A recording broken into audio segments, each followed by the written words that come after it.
Welcome back to Bariatric Past, where we have real conversations about weight loss, the bariatric journey, and the mindset shifts that come with it. If you're new here, I'm Jatoya, and this space is for people navigating any weight loss journey in real life. Let's get into today's episode. So what about long term? I know for me, I'm getting ready to hit my 2-year mark. And even though I have not seen it, it's definitely like on the back of my mind about like weight regain and that being a possibility. So from your perspective, what actually helps prevent weight regain in the long run where it's feasible? A lot of things, mainly a lot of it's like we were saying earlier, the mindset. So if you're mentally always stressing about regaining weight, that will actually, instead of helping you, that's going to hurt you, because then you're agonizing over what you're supposed to eat all the time versus kind of leaning into the intuitive eating, and just really being consistent, like trying to do the protein first, trying to eat mindfully, like not sitting in front of the TV, all the things we were talking about, and staying really active, getting some sunlight. It's just one foot in front of the other, right? So having lots of, the main contributor to weight gain is dieting and the constant chronic pursuit of weight loss. So if we are stressing about weight loss every single day and maintaining our weight loss, all that's going to do in the long term is increase your cortisol and make you anxious, which is more likely to make you gain weight. So that's easier said than done, right? Because you're getting Yeah. so much information on how you need to lose weight and keep it off. But Mm-hmm. um, I would say that's like going back to what we were talking about, the um, the triggers and the coping skills. Like if you find yourself really stressing about your weight, maybe we need to talk to someone. Maybe we need to reevaluate, like, hey, how often am I weighing myself? I'm weighing myself every day. Here's why that's not helpful. Or, and that's what you have a team for, right? You have a team of people to help you with that. But it really is consistency and balance and mindfulness. What about someone where the weight regain is happening and it's not anything they're doing, whether it's age or they're starting menopause or hormones, like there's other factors.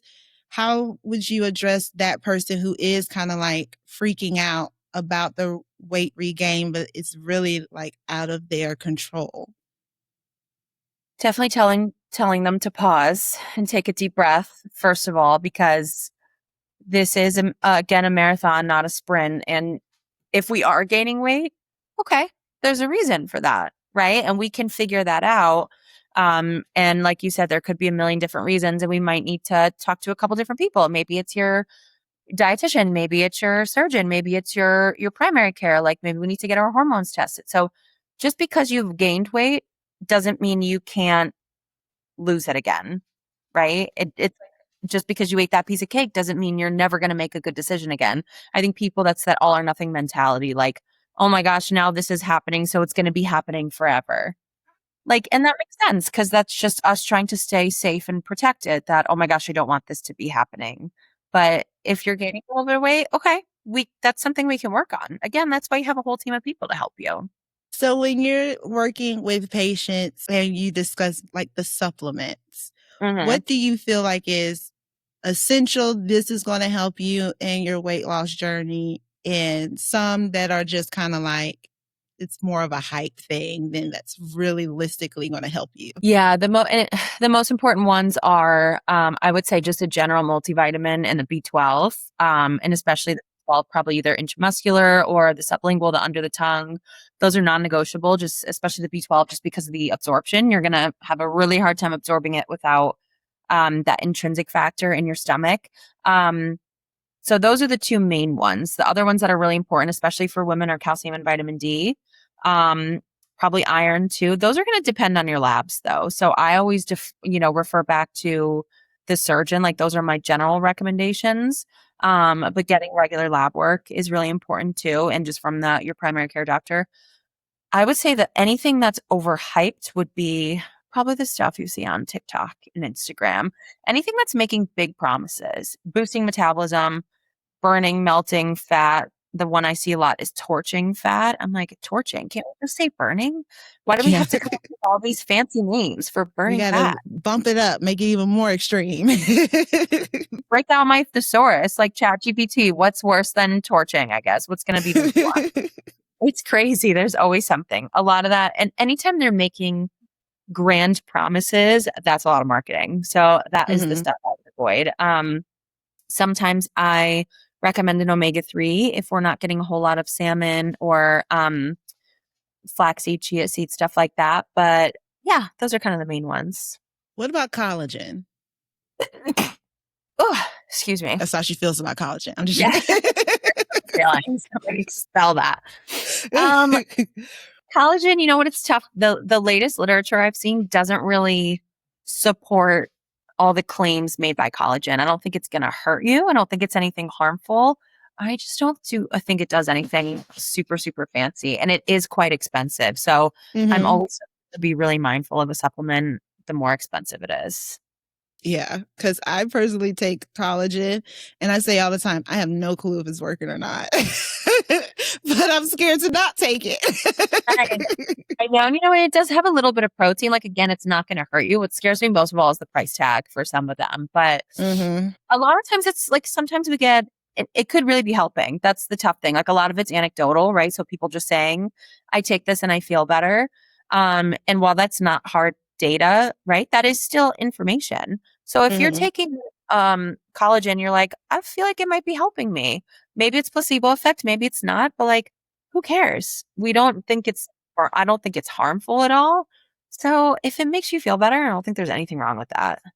As long as you're not spending like hundreds of dollars a month on it, because some of this stuff is crazy. Yeah, mine come from Sam's. I'll Okay. spend like $20 on it. Recently, they were spending like literally hundreds a month on a fat burner. And then I looked it up and it was mainly just a bunch of caffeine. I was like, why don't you just switch to a little bit of coffee? Not that I'm kidding. Like, I wouldn't recommend that. Like, that's not going to help you lose weight. But it is crazy what these companies get away with selling to people and making so much money on.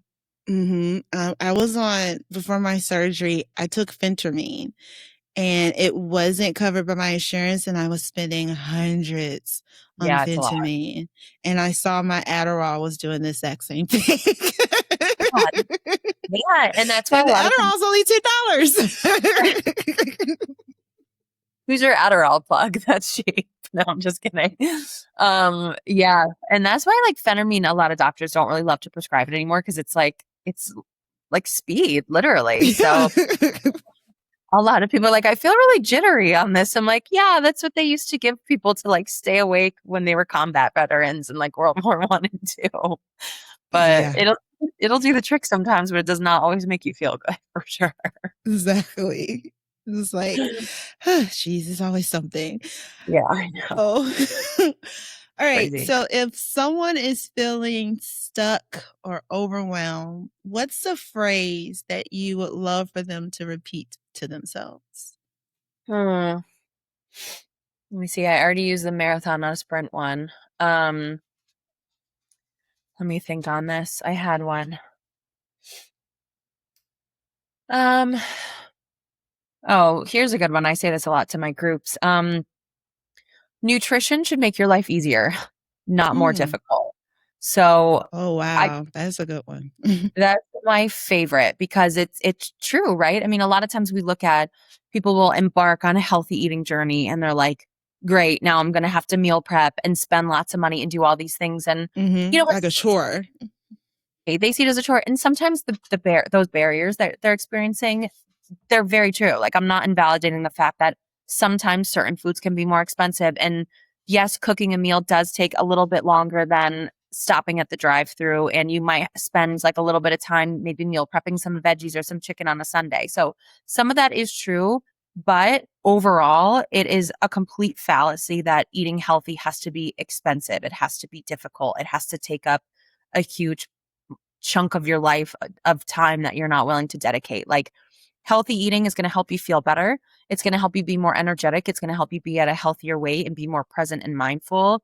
And that will make your life better. So nutrition should make your life easier, not more difficult, is kind of my go-to. You feel like healthy eating is making your life really hard. That's where you need to kind of work with someone to figure out ways that you're doing it. Because sometimes I'll talk to people who are meal prepping for like hours on a Sunday, making all these bodybuilder stack little Tupperware, and then they're like, but I don't like them. And then I'm throwing them out on Wednesday. I'm like, well, girl, we need to stop doing that then. Like, that's why Stop it's doing difficult. it. Yeah. You're wasting time and money. Like, of course, make a turkey sandwich. That's a couple minutes. So, oh yeah, I like turkey sandwiches. It's like, yeah, throw away your boiled chicken and rice. That's nasty. Of course you don't like that.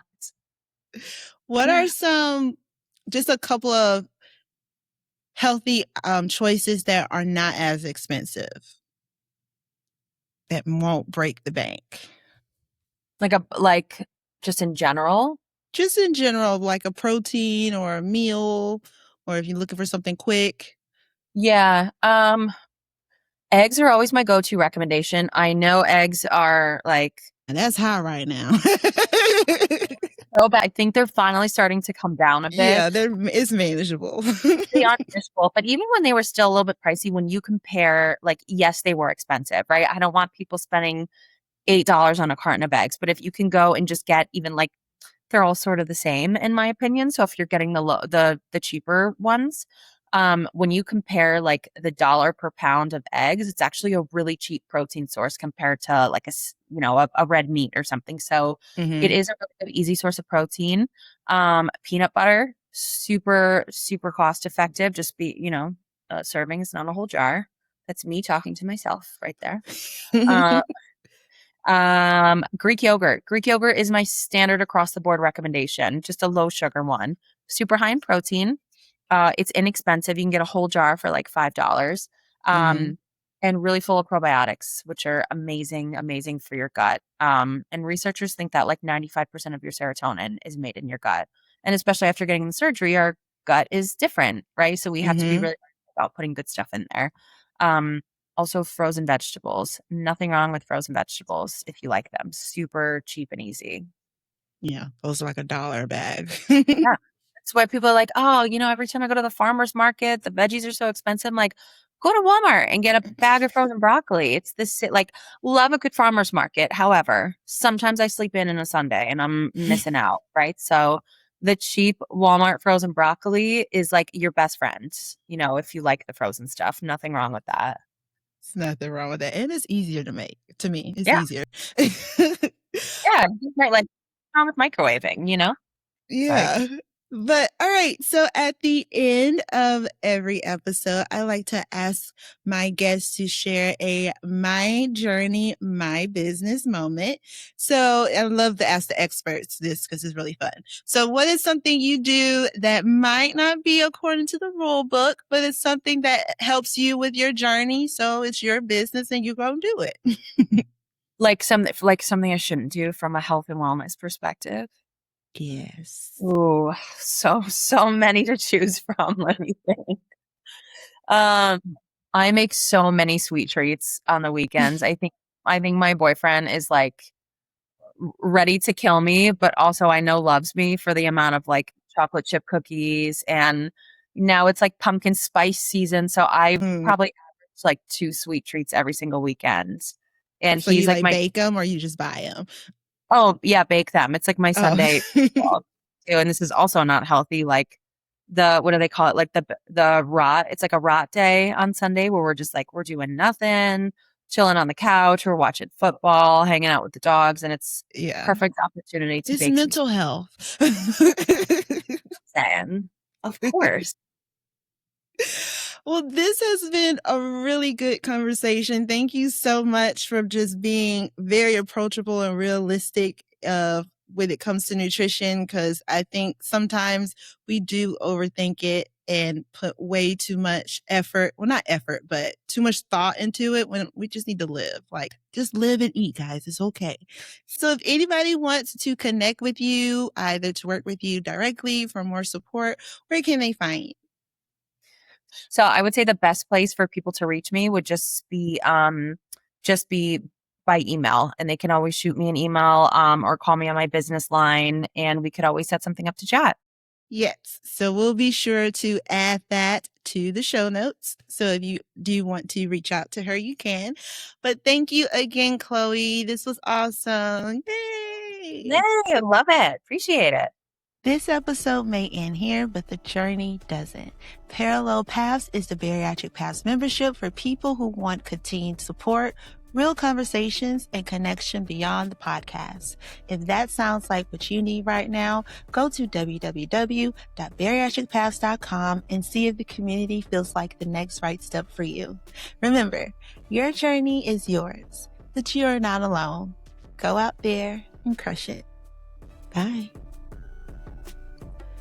This podcast is for support and inspiration only. It is not medical advice. Always talk to your doctor or care team about what's right for you. This podcast is for support and inspiration only. It is not medical advice. Always talk to your doctor or care team about what's right for you.